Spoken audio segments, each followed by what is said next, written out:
Welcome, everyone, to the Hunt Podcast. This is a podcast 2.0 of the original Hunt Podcast. I'm your host, Kenny. We have Antun here, also on the show, and also doing the engineer work on the ones and twos because I don't know anything about it, and he's the guy to do it. So, appreciate you doing everything you do. Tell us a little bit about yourself. What are you into? Oh man, just about into anything. As far as hunting goes, anything that flies or crawls on 4 feet, I'm down with. More, especially on the 4 feet side. But that's it, man. Anything that's brown and can be hunted, I'm into it. That's it. So where can we find you on social media? Social media on Instagram and Facebook, or Whitetail Intelligence, or at Whitetail Intelligence. There's two of us, myself, and my business partner Ryan. Ryan takes care of the food crop growing side, and I take care of the instruction side and the technical side of stuff. Nice. Well, you can find me at Kenny_Cornwell. I don't have anything special because I'm nothing special. So just find me on Kenny Cornwell on Instagram, and that's it. So what is this show about? What are we going to be talking about? What are we going to be doing? This is kind of like a foundation building of the Hunt Podcast. And I don't know another way of saying it outside of just we're going to provide you with real information based off of what we've seen, what we've read, what we've heard, and what we have done. And it's going to be a no-nonsense, non-biased, complete record of everything that we've encountered. Not only Virginia, but other states as well. So let's go ahead and get into it. What are you doing in a few weeks? Oh man, my big goal right now is to get to Montana and get after some big bulls in Montana, public land bulls in the Gallatin National Forest, and I'm not going to go too much further than that because it's OPSEC right now. You're going to the 406. You are going to Montana. What type of tag did you draw? Dude, so I was really lucky this year. As a first-year Montana applicant, I drew a combo tag, which means I could take that tag anywhere in the state of Montana and hunt whatever it is. The only dictation is what is allowed in that unit. So if I go to one unit and it's cows only, then I'm limited to that. If I go to another unit that allows me bulls, cows, all of the above, that's what I get. So fortunately, I was able to find some land that is all of the above, and that's what I'm going to go after. Now the questions begin. There we go. Break that can. All right. Can't let you be the only one. All right. So with your... Nice. That was a good one. With your endeavor in Montana in a few weeks, have you ever been to Montana before? I have never been to Montana. So you're going there blind outside of just doing your, geo recon and using your, Onyx app and whatever type of recon you're doing. You're trying to learn as much as you can without being boots on the ground. Dude, e-scouting is a big key, and that's it. Now, there has been so much time spent on Onyx and Hunt Stand. I know you're a big user of Hunt Stand. I used it just a little bit last year, and the year before that, just for prevailing winds when I was getting into stand and marking stand locations. But as far as actually using it what I didn't know is you can get in there and you can create maps, like 3-dimensional maps with topo layered on, and using that aspect of it, I'm all about that now. So we'll get into the Wyoming aspect of it. That's what I got into it for, but.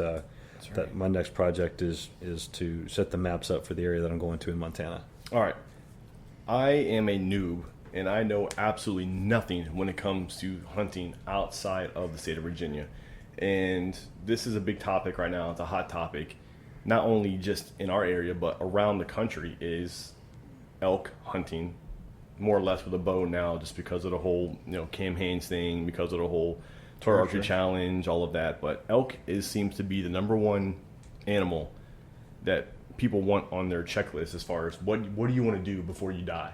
If you're a hunter, they're going to say, I want to tag an elk. I want to get an elk. I want to put that work in. I want to do it. I want to get the elk. I want to get that picture. I want to get that meat. I want to get all of the above. Would you agree it's the number one wanted animal in the United States? It is quickly climbing to be the number one animal in the United States, yeah. Yes. 95% of people don't even know where to begin. So you have people who want elk, who do the whole training to be in elk shape. People who shoot long distances because, you're not going to get a 20-yard shot with an elk, most likely. but don't know where to begin as far as actually getting that elk. Let's come back to that 20-yard shot thing, because it's possible, but man, we'll come back to that. You have to know how to get there. Yeah, for sure. In order to get that 20 yards, you have to know how to get there. So my number one question would be, someone who's looking at getting into elk, you have two options. And correct me if I'm wrong whenever I'm stating this. This is just me stating it based off of what I've gathered. You have two options. You have either do it a DIY or a guide. Yes and no. So there's DIY, there's guided, and there's semi-guided. Semi-guided, everybody knows what DIY is, public. DIY is public land. You go out, you figure it out on your own, you find it on your own, and then, or it's word of mouth. You figure out where your buddy's taking you to go, and then you go there. DIY or public land, sketch that. The guided itself is you pay up to thousands of dollars for a guide to take you out and put you on the deer or the elk, whatever critter it is you go out to, because the guides do everything, and then they get you out there, and next to the only thing you got to do is pull the trigger. So that's guided. Semi-guided is kind of a blend of the two, where they will take you out, drop you in to an area known to have elk. They might set you up with a spike camp, and then everything else is on you. So now you're on your own. You're on your own. You're on your own. Yeah. All right, this is where we've seen them in the past. Go ahead and do your thing. We'll come pick you up. Right. You've got 10 days. Be here on the X 10 days from now, or here's a sat phone, call us sooner. And if you get in trouble, hit the button. We'll be out here. Okay. So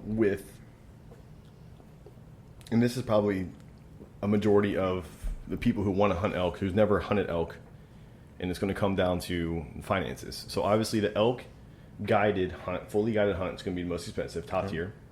Then you're going to have the semi-guided, because they're going to put you on an elk general area. You get to seal the deal, and that's going to be like the middle tier. Yep. Then you have the DIY, which is you just pay for your tags, pay for your gear, pay for your gas, pay for your plane ticket, pay for everything like that, but you're on your own. And if you want to complicate it even more, they have the guys who break it down into archery and gun, and those fees change according to what they want to do. Sure. An archery guided hunt is going to cost you a little bit less than an archery gun hunt, and vice versa, depending on the guide. Right. And then you add that into the semi-guided. It all depends on the guide and what level of involvement are you going to do and what weapon are you going to do. How much time do you think you've invested this year on this trip? This year alone on this trip, I've probably got overall I've spent when we're talking about hours per day, probably at least a good 60 hours of straight. We're talking days that I've thought about this and woken up thinking about this. I've got at least 4 or 5 months straight thinking of this. That's not including everything else in life. So you have 4 or 5 months of doing all your e-scouting, doing all your prep work. And living life. That's exactly.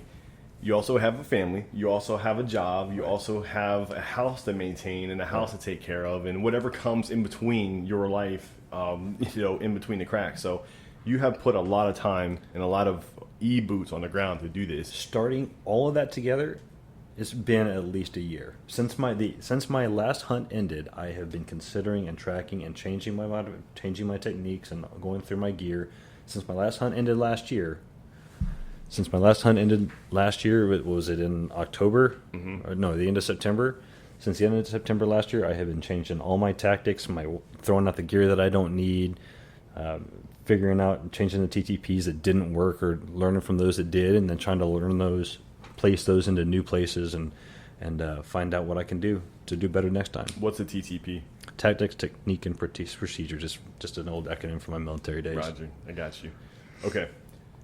So I can tell you right now, that's a reason why a lot of people who want to get into elk have not. Because they don't know where to start.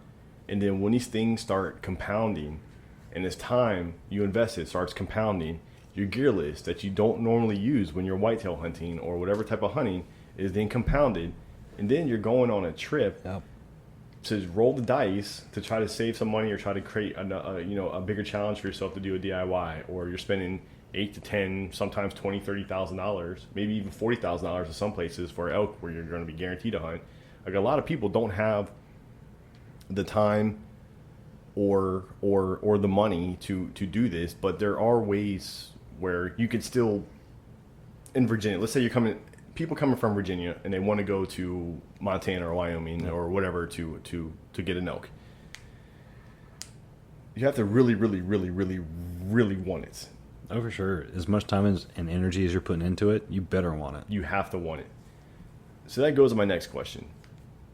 Because let's say that the Virginia whitetail hunters who want to go out west without a guide because, they don't have the means to do so, can they be successful without fully investing as much time as possible? Not that they're willing to give, but as much time, free time as possible to learn what they're doing as far as Western style. Because I can tell you right now, I have not jumped into the elk game, and I'll be the first to tell you, I want to do it really, really bad. Yeah. Why have I not? Because I don't have the time to release and fully indulge in learning that whole thing as far as going down to, how are you going to apply for the tag? How does it work? How does that state work? Okay, what does this mean? Okay, let's say you do get drawn. What type of shape do I need to be in? Okay, now I need to learn what units I got drawn in. I got to learn inside and out. I'm spending a lot of time on the internet trying to figure out what the hell is going on there, whatever zone, whatever access points, whatever entrance points. I'm also trying to find hospitals, restaurants, or grocery stores on the way. Like a full logistic life. You're preparing a separate life for 2 weeks or a week or whatever. Let's just jump back in the Wayback Machine for a minute.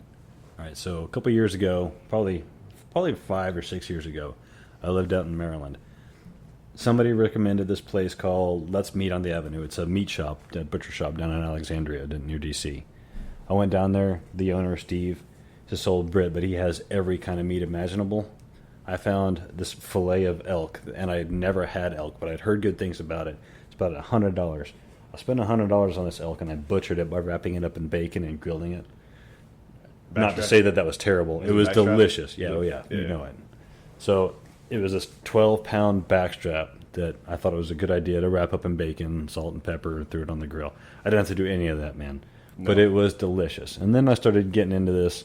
All right, and this is kind of good, and it's been fermenting in the back of my mind since. I might want to go out and get one of these things anyway, since I'm a deer hunter. I love deer backstrap. What else can I do? So it kind of sat on the back burner for a while. Let me get some more experience as a deer hunter. And as that grew, I started coming into things like Rogan and Meat Eater and hearing more about elk. And then now the fire is being stoked actively. So about 2 years ago, I was going through my buddy's Facebook page because I was looking for people that I knew who lived out west and had elk, had at least had some success elk hunting. And I found a ranger buddy who I reached out to, and he had a picture of an elk on his Facebook page. And I said, "Hey man, listen, I'm really trying to get into this. What do you recommend?" And he gave me some advice and a little bit of tough love, but more importantly, he gave me a grid, like a 10-digit grid that you never get, right?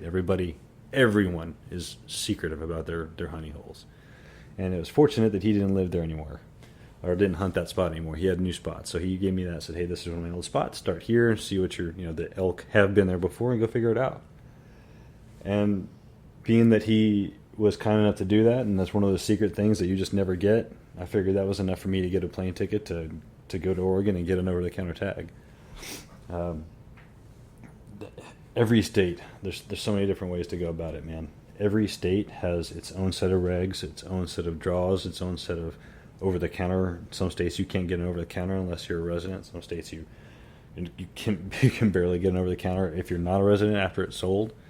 Like Montana's one of those states where it's a draw and there's leftovers, and you're lucky to get a leftover if period. Yeah, I think I was number 822 out of 1,100. And you were on it. You applied right then. I applied when it opened. Yes. Right. Yes. Okay. So I think if we want to get really popular, I think we should do a show on how to apply for tags in different states. So a dummy down show on how to do this. So we can do that. And one of the things that I did in preparation, it took me. So this whole event leading up to last year's hunt was 2 years long. 1 year was just strictly, all right, next year I'm going to do this, right? Like cementing in my head that this is something I'm going to do. I need to start getting in I need to start physically preparing now. That first year prior to that hunt, the next year, I spent actively getting in shape, throwing on the rucksack, putting on the miles. There's not a whole lot of